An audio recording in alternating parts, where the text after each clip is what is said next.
Welcome to our tutorial on how to find your search history on Facebook using your PC.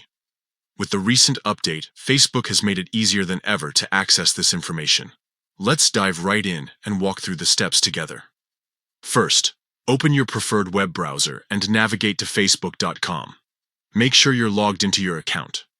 Once you're on the Facebook homepage, look to the top right corner of the screen. You'll see your profile picture there. Go ahead and click on it. A drop-down menu will appear. Look for the option that says Settings and Privacy and click on it. This will expand to show more options.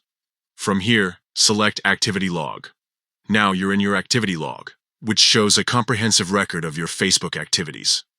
On the left side of the screen, you'll see various categories. Scroll down until you find the search category. Click on Search, and then select your search history. Voila! You're now looking at a complete list of all your recent searches on Facebook. This feature is incredibly useful if you want to revisit something you've searched for in the past but can't quite remember. It's also a good way to keep track of your Facebook activity and manage your privacy. Remember, you can always clear your search history if you want to start fresh. Just look for the Clear Searches button at the top right of your search history page. And there you have it. You've successfully accessed your Facebook search history on your PC. It's that simple with the new update. We hope this tutorial has been helpful. If you found it useful, don't forget to like and subscribe for more tech tips and tricks. Thanks for watching, and happy Facebooking.